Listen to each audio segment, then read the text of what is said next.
Kota Samarinda merupakan ibu kota provinsi Kalimantan Timur. Kota yang terletak di pinggiran Sungai Mahakam ini juga dikenal sebagai kota tepian. Kota ini memiliki beberapa sekolah menengah atas kenamaan, di antaranya SMA Islam Terpadu Granada.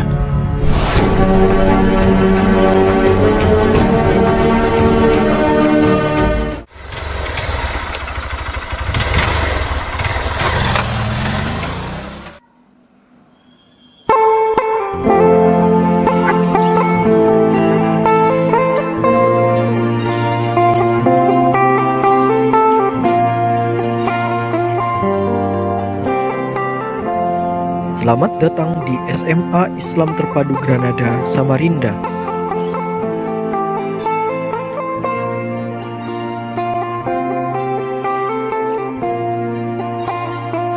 SMA IT Granada terletak di Jalan HM Ardan, kilometer 3, Kecamatan Samarinda Ulu, Kelurahan Bukit Pinang.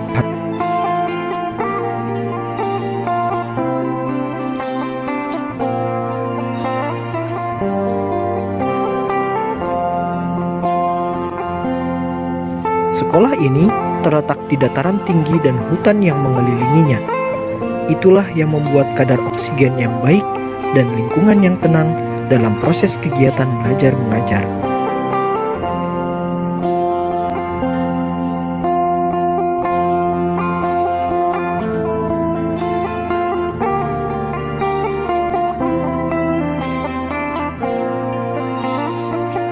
SMA IT Granada memiliki visi mencetak generasi yang soleh, berilmu, dan memimpin.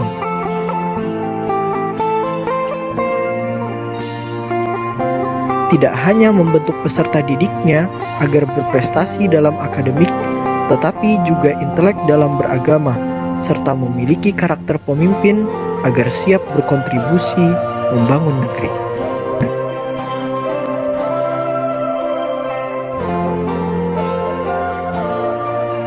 Sekolah yang berdiri di tahun 2016 ini terus berbenah, melakukan percepatan program pengembangan sekolah, tidak hanya dalam aspek prestasi akademik, tetapi juga dalam hal sarana prasarana penunjang lainnya.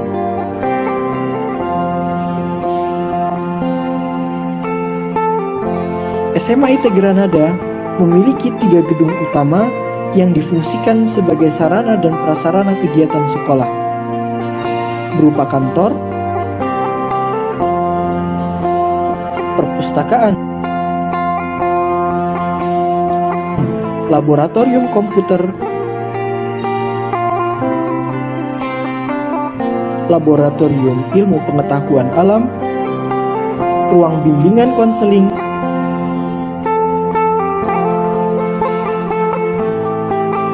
ruang kelas belajar, musola, dan tentunya ruang usaha kesehatan sekolah.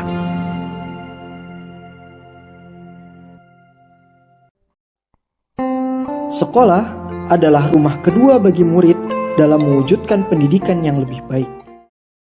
Assalamualaikum, perkenalkan saya Miftahul Jannah, Guru Ekonomi SMA IT Granada Samarinda.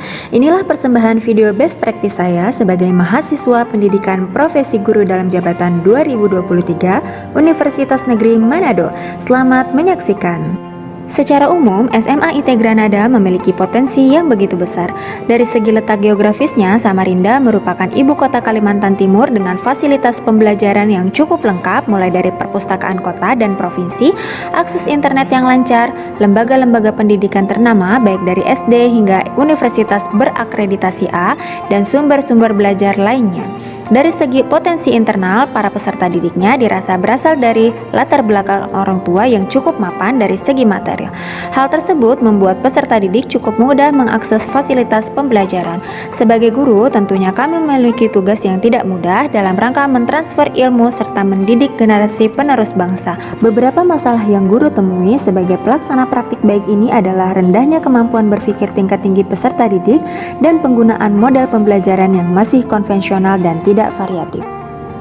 Tujuan pembuatan video best practice ini diharapkan dengan menggunakan model pembelajaran problem based learning yang merupakan pembelajaran di mana peserta didik terlibat aktif dalam memecahkan masalah yang kontekstual, sehingga diharapkan peserta didik mampu menyelidiki, menggali, dan menemukan konsep atau pengetahuannya sendiri yang diperoleh pada saat pemecahan masalah, sehingga mampu meningkatkan kemampuan berpikir tingkat tinggi peserta didik.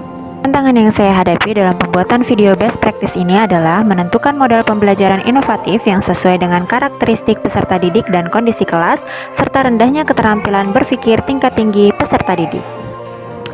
Langkah-langkah aksi satu best practice ini adalah: yang pertama, melakukan diskusi di tingkat kelompok belajar bersama rekan-rekan guru, peserta PPG, dosen, dan guru pamong untuk menemukan solusi permasalahan. Yang kedua, berdasarkan hasil diskusi tersebut, saya kemudian memutuskan untuk mencoba meningkatkan kemampuan berpikir tingkat tinggi peserta didik dengan menggunakan model pembelajaran berbasis masalah atau problem based learning.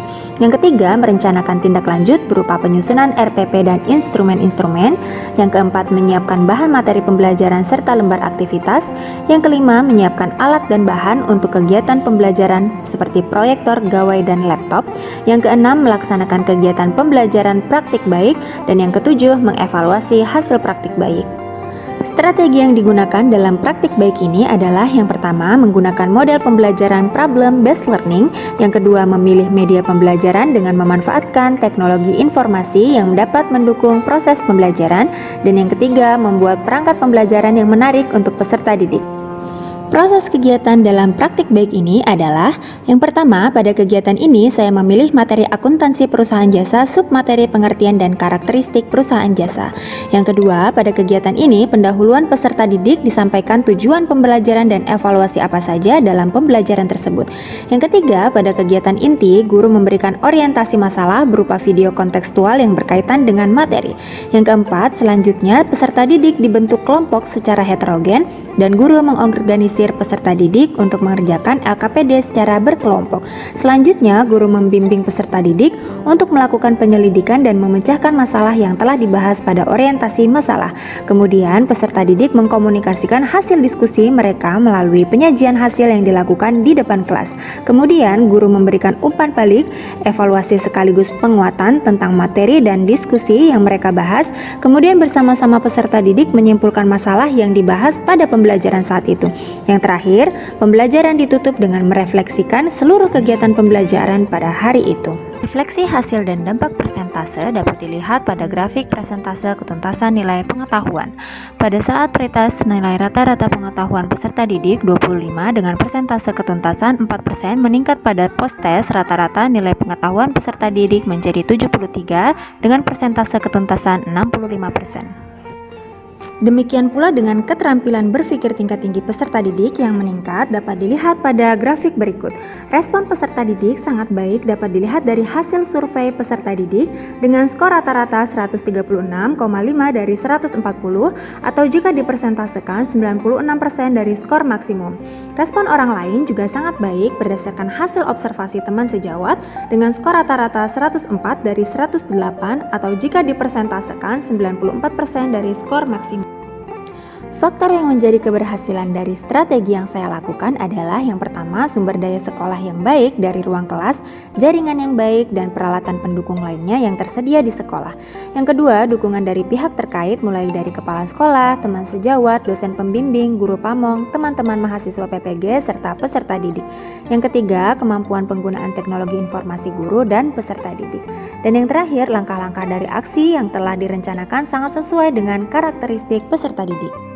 Pembelajaran dari keseluruhan proses yang telah dilakukan: yang pertama, penggunaan model pembelajaran problem based learning dapat meningkatkan keaktifan serta kemampuan berpikir tingkat tinggi peserta didik. Yang kedua, peserta aktif menunjukkan sikap positif saat proses pembelajaran. Yang ketiga, manfaat yang didapatkan dari keseluruhan proses praktik baik ini akan dapat dirasakan secara berkelanjutan jika guru konsisten melaksanakan praktik baik ini. Demikianlah video best practice saya ini. Terima kasih saya ucapkan untuk semua rekan yang telah membantu dan mendukung dalam proses pembuatan video best practice ini. Assalamualaikum warahmatullahi wabarakatuh.